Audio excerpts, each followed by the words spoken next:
자, 안녕하세요. 삶의 신앙입니다. 자, 제가 너무나 오랜만에 다시 영상을 찍게 됐습니다. 자, 저번 영상이 나간 다음에 다음에는 무슨 영상을 찍을까, 무슨 컨텐츠를 찍을까 이제 고민을 하던 중에 제가 원래는 이 삼위일체에 대해서는 제일 마지막에 나중에 얘기를 하려고 했습니다. 왜냐하면 너무나 많은 얘기들이 선행이 돼서 논의가 되고 우리가 좀 알아야만 설명이 되는 부분들이 많기 때문에 그렇게 생각을 했는데, 사실 뭐 그거는 제 생각이고, 어차피 지금 이 채널을 순서대로 이렇게 보시는 분들도 그렇게 많지 않으실 것이고, 그리고 또 이 내용이 너무나 중요한 내용이기 때문에 일단은 삼위일체를 해야겠다라고 이제 마음을 먹었죠. 그러고 나서 이렇게 준비를 하는 과정에서 삼위일체의 양이 이제 워낙 방대하고 또 내용이 어렵다 보니까 어떻게 하면은 이 제 채널의 이제 성격이 어려운 내용을, 본질과 그 개념을 어떻게 하면 쉽게 알려드릴까. 하지만 쉽지만 그 절대로 그 얕지 않은 깊은 그 본질의 내용을, 그 개념을 정확하게 전달을 해드릴까 하는 제 채널의 이제 성격에 맞춰서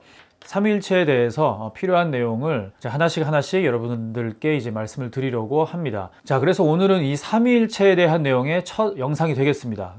자, 여러분께서 지금 만약에 이제 교회를 다니고 계시고 신앙을 가지고 계신 분이라면은 삼위일체에 대해서 물어본다 그러면은 쉽게 대답을 하실 수가 있는지 물어보고 싶습니다. 아마 여러분들 뿐만 아니라 많은 이제 목회자나 교회 리더들, 그리고 심지어는 신학을 이제 공부를 하시는 분들조차도 삼위일체에 대해서는 그렇게 간단하게 얘기할 수가 없는 부분이 바로 이제 삼위일체라는 주제가 되겠죠. 자, 여러분들이 크리스찬이라면은 만약 누군가가 당신은 크리스찬으로서 누구를 믿습니까? 라고 물어본다면 뭐라고 대답을 하시겠습니까? 아마 대부분의 많은 사람들이 나는 예수님을 믿습니다. 아니면 나는 하나님을 믿습니다. 뭐 이렇게 대답을 하실 거예요. 틀린 말이 아니죠. 근데 만약에 우리가 그 대답을 신학적으로, 성경적으로 올바른 대답이 무엇인가를 만약에 좀 이렇게 따져가면서 찾아본다고 하면은 어떤 대답이 과연 정답일까? 자, 그래서 그러면은 당신은 하나님을 믿는데 어떤 하나님을 믿습니까? 라고 물어본다면은 우리는 그 하나님은 어떤 하나님인데 나는 그런 하나님을 믿는다라고 좀 더 자세한 설명을 할 수가 있을 겁니다. 그 설명은 여러 가지 관점에 따라서 전지전능하신 하나님을 믿는다, 아니면은 사랑의 하나님을 믿는다, 너무나 많은 대답이 있을 수가 있지만, 우리가 만약에 이 삼위일체적인 관점에서의 대답을 원한다면은 어떤 것이 대답이 될 수 있을까요? 만약에 어떤 분이 나는 유일하신 하나님을 믿는다라고, 유일신 하나님을 믿는다라고 대답을 했다고 생각을 해봅시다. 과연 그게 정답일까요? 자, 이것은 관점에 따라서, 그 언어가 가진 의미를 어떻게 받아들이냐에 따라서 정답이 될 수도 있고 아닐 수도 있습니다. 우리가 여기서 말하는 유일신이라는 그 의미를 세상에 있는 어떤 신도 없고 오직 하나님만이 유일하신 한 분 신이다 라는 의미의 유일신이라고 대답을 한다면은 그 유일신 하나님을 믿습니다라는 말은 맞습니다. 맞죠? 그런데 만약에 삼위일체라는 것과 비교를 해서 생각을 해봤을 때, 보통 학문적으로는 엄밀히 따져서는 유일신이라는 말의 의미는 우리가 믿는 개신교 삼위일체 하나님이 아닌 이슬람교나 유대교에서 말하는 하나님을 유일신이라고 정확하게 얘기를 합니다. 유대교는 삼위일체를 부정을 하죠. 오직 하나님 한 분이라는 말은 삼위일체가 아닌 하나님 한 분을 유대교에서는 말을 하고 있습니다. 그래서 우리가 상대적으로 정확하게는 유일신 하나님이다라는 것은 유대교가 말하는 그 하나님을 얘기를 하는 겁니다. 그래서 우리 개신교, 우리는 어떤 하나님을 믿느냐라고 물어봤을 때 정확하게 삼위일체 하나님을 믿는다라고 말을 하면 바로 그것이 정답이 되겠습니다. 자, 이제 구분이 가시죠. 그렇다고 우리가 아까 말씀드렸듯이 세상에는 오직 한 분 하나님이신 유일하신 신은 하나님 한 분밖에 없고 다른 모든 것들은 신이 아니고 우상들이다, 심지어 그것들은 신조차도 아니다 라는 의미에서의 유일신을 말한다면은 그 의미로서는 유일하신 하나님을 믿습니다 라는 말은 맞습니다. 그러니까 너무 우리가 이렇게 말을 따져가면서 이제 얘기를 할 때 그 맥락을 봐가면서 얘기를 해야겠죠. 하지만 우리가 말할 때, 우리가 좀 더 성경적으로, 신학적으로 말할 때 그 유일신이라는 것의 의미는 삼위일체에 반대한다는 그 유일신의 의미가 있다는 것도 우리가 여기서 알고 넘어가야 될 필요가 있습니다. 아시겠죠? 자, 그러면은 이 삼위일체에 대해서 우리가 오늘 공부를 할 텐데요.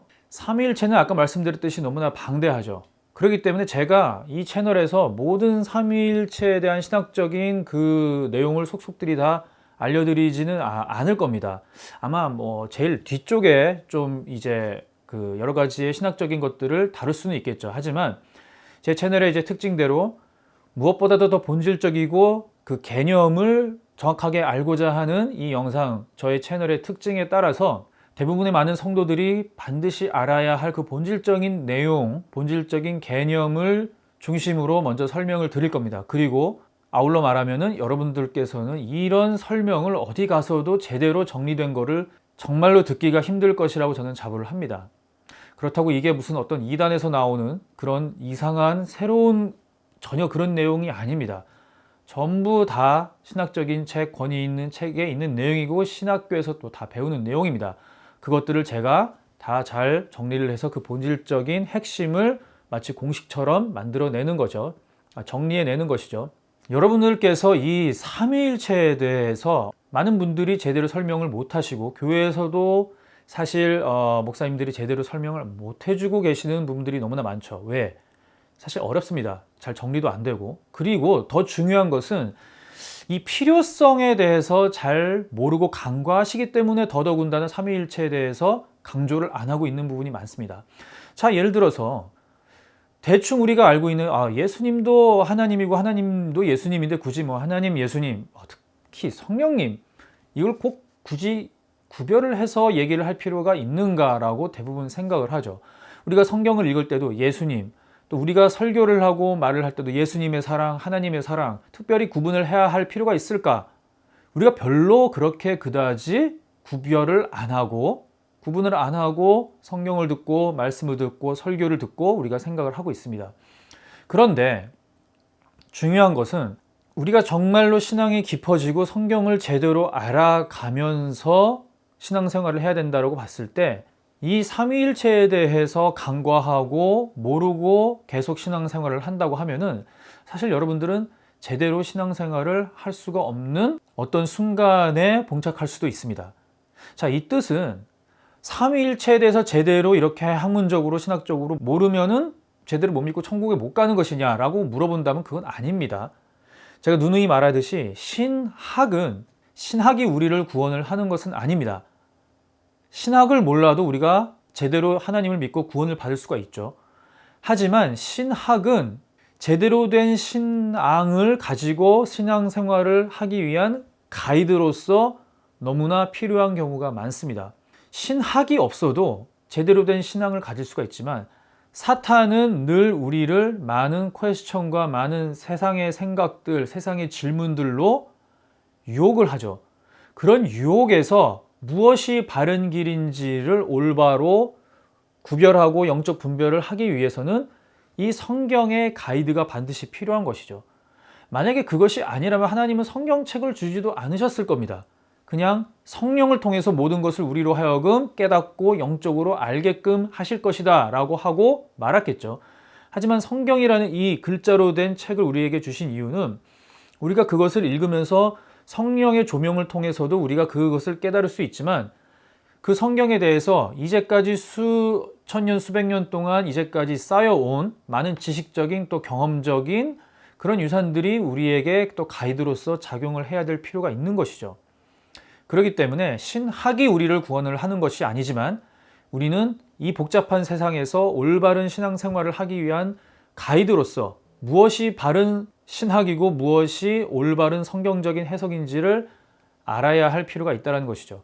그런 의미에서 삼위일체에 대해서는 우리가 반드시 제대로 알아야만 하는 것입니다. 이해가 가셨죠?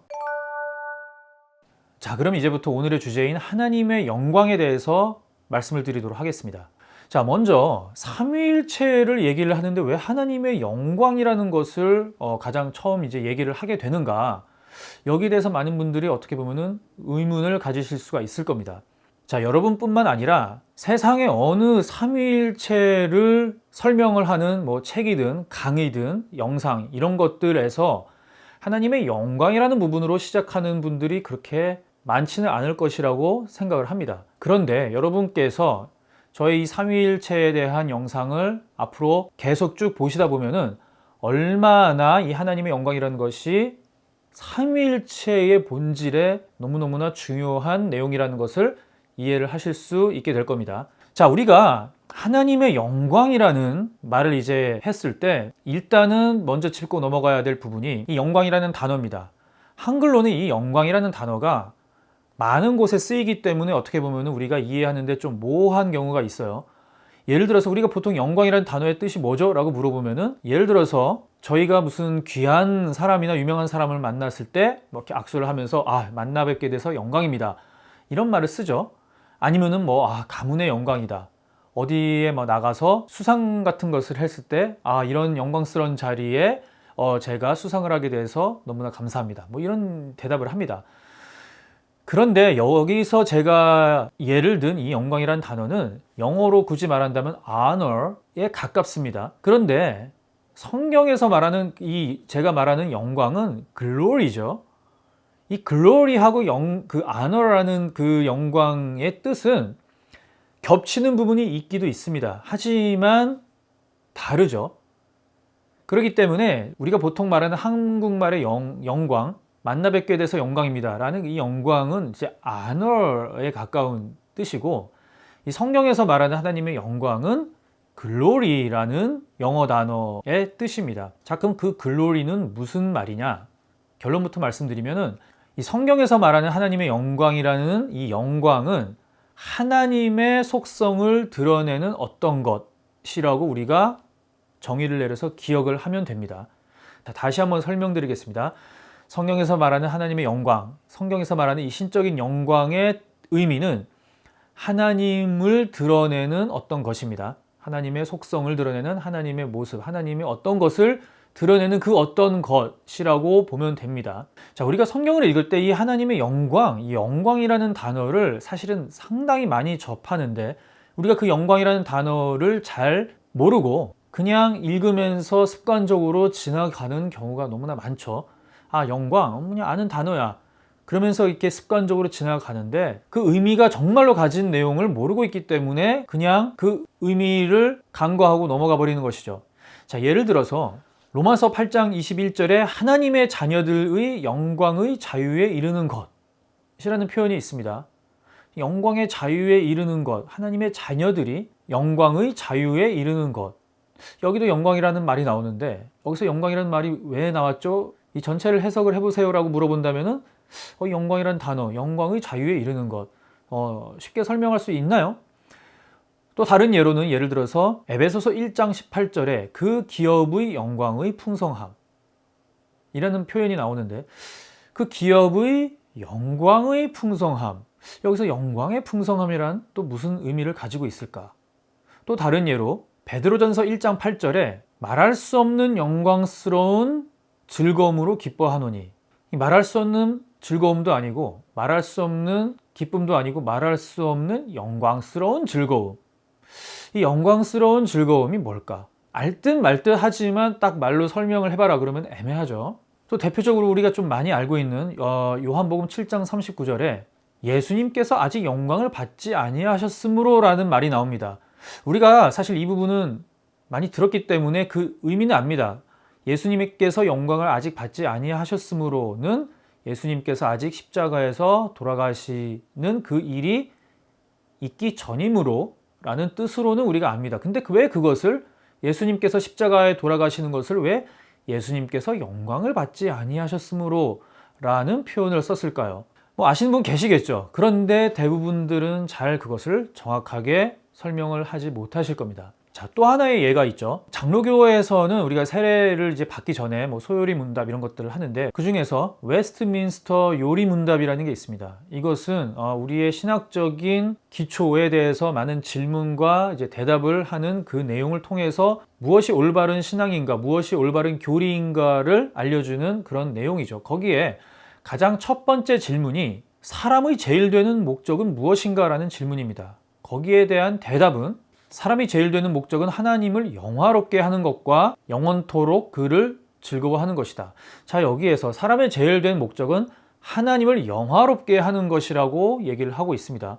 자, 이 영화롭게 하다라는 것도 사실 영어로는 glorify입니다. 그렇기 때문에 영화롭게 하다도 이 glory, 영광하고 관계된 의미죠. 그럼 과연 무엇이 하나님을 영화롭게 하는 건가? 우리가 보통 어떤 좋은 일이 생겼거나 뭐 상을 받을 때, 이 모든 영광을 하나님께 돌립니다, 이런 얘기를 하죠. 과연 그 의미는 무엇일까? 이것을 지금 살펴보도록 하겠습니다.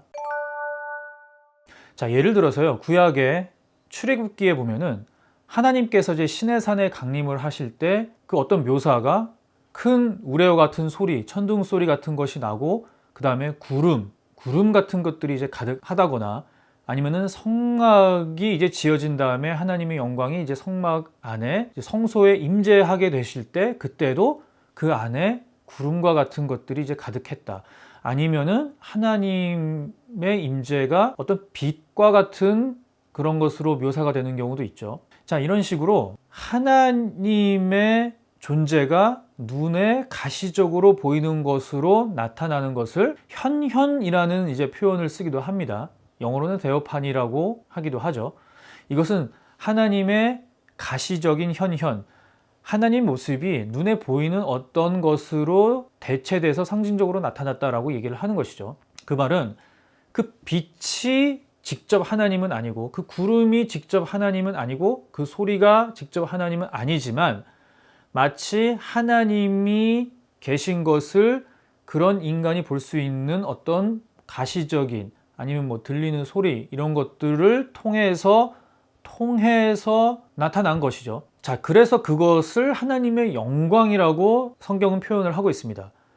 좀 더 구체적으로 하나의 예를 들면요, 모세가 어느 날 하나님한테 하나님의 영광을 보여달라라는 말을 합니다. 그 말을 듣고 하나님은 나의 모습을 보여달라는 거구나 라고 이해를 하시고, 자, 그러면은 어느 날 너가 준비를 하고 있어라. 그리고 바위 틈에 있을 때 나의 영광이 지나갈 때 네가 나의 뒷모습을 볼 수 있을 것이다. 왜 뒷모습이냐? 하나님의 영광을 정면으로 대하면 우리 인간은 피조물이고 죄가 있는 존재이기 때문에 그 속성상 살아남을 수가 없고 죽을 수밖에 없기 때문에, 그나마 네가 바위 틈에 숨어 있다가 지나가는 영광의 뒷모습만이라도 살짝 보게 해주겠다라고 하나님께서 얘기를 하시죠. 그래서 하나님의 영광을 보여주십시오. 그것이 하나님의 모습이라고 성경은 얘기를 하고 있고, 그래서 하나님의 영광이 지나갈 때 뒷모습을, 그 뒤를 보았다. 자, 이런 모든 표현들이 하나님의 영광이라는 것은 그 하나님을 드러내는 어떤 것으로 성경은 얘기를 하고 있습니다. 자, 이해가 가셨죠? 자, 요즘엔 이제 성경을 앱으로 많이 보니까 여러분들께서 영광이라는 단어로 만약에 검색을 해보시면은 이제 영광이 어떻게 성경에서 쓰여졌는지 이제 쭉 나올 겁니다.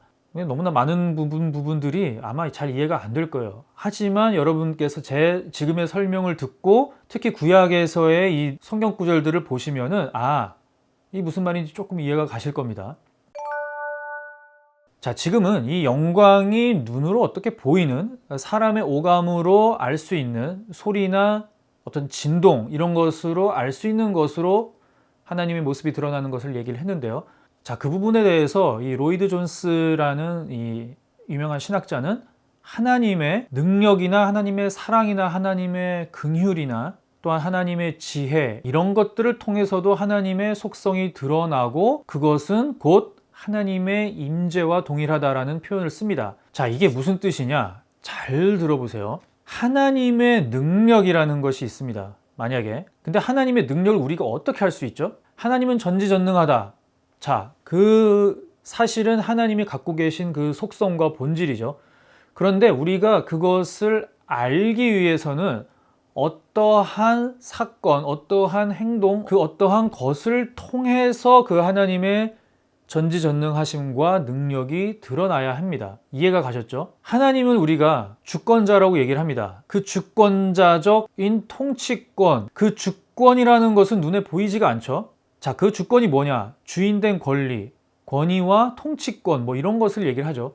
그것이 눈에 보이지 않죠? 통치권, 주권, 이런 것들은 눈에 보이지가 않습니다. 근데 그것이 드러나기 위해서는 어떤 것을 통해서 드러나게 되는데, 그것은 어떤 사건일 수도 있고 어떤 현상일 수도 있고 그 어떤 다른 여러 가지일 수가 있는 겁니다. 그렇기 때문에 하나님의 속성이 드러나는 것 중에서 예를 들어서 하나님의 능력이 드러나는 어떤 상황, 하나님의 사랑이 드러나는 어떤 상황, 하나님의 지혜가 드러나는 어떤 상황, 그런 것들을 통해서도 하나님의 영광이 드러난다라고 표현을 하는 겁니다. 이해가 가셨나요? 자, 다시 한번 설명을 드릴게요. 제가 만약에 왕이에요. 나는 어떤 나라의 통치권을 가지고 있는 왕입니다. 그럼 주권을 갖고 있고 왕권을 갖고 있죠. 근데 그 왕권은 내가 어떠한 명령을 내렸을 때 그 명령이 실제로 어떠한 행동으로 이루어지는 데까지 이어져야 그 행동을 통해서 내 왕권이 증명이 되는 거고 통치권이 인정이 되는 것이겠죠. 이해가 가시죠? 그렇기 때문에 왕권이라는 그 통치권이 드러나게 하기 위해서는 그 어떠한 행동과 사건이 있어야만 하고 그것을 통해서 나의 왕권이 드러나는 겁니다. 그래서 마찬가지로 하나님의 속성, 하나님의 능력, 하나님의 전지전능하심, 이 어떤 하나님의 사랑 이런 것들이 우리 안에서 우리의 삶 속에서 역사 안에서 드러나게 되는 모든 것들을 통해서 하나님은 하나님의 영광을 드러낸다라고 성경은 표현을 하고 있는 것이죠. 이것을 로이드 존스는 하나님의 활동적인 임재라고 표현을 합니다. 다시 한번 말해서 하나님의 속성이 드러나는 곳에는 하나님이 계셔야 그 속성이 드러나겠죠. 맞죠? 그렇기 때문에 하나님께서 함께 하시는 그 임재라고도 우리가 동일시할 수가 있는 겁니다. 다시 말해서 하나님의 영광이 드러나는 곳에서는 드러나는 그 사건은 하나님께서 임재하시는 그 사건이 동시에 같이 일어나게 되겠죠. 자, 이제 이해가 가시나요? 아까 먼저 말했던 하나님이 실제로 눈에 보이는 어떤 빛과 소리와 진동 이런 것들로 드러나는 그 영광의 자리에도 하나님께서는 임재를 하시는 것이고 그것이 가시적으로 보이는 것이고 그리고 어떤 하나님의 지혜, 하나님의 사랑, 하나님의 능력이 나타나는 어떤 그런 사건, 어떤 그런 상태에도 하나님의 영광이 드러나는 것이고 그 다음에 하나님께서 임재해 계시는 것이겠죠. 그래서 활동적인 임재라고 로이드 존스가 표현한 것이 활동적인 뭔가 이 한국말로 말해서 활동적이지만 이제 액티브하다는 것이 뭔가 이루어지고 있는 그런 것, 그런 상태 그것을 통한 하나님의 임재를 얘기를 하는 것이고 하나님의 영광이 그것을 통해서 드러나는 것이다 라고 이해를 하면 됩니다. 조금 이해가 가시나요?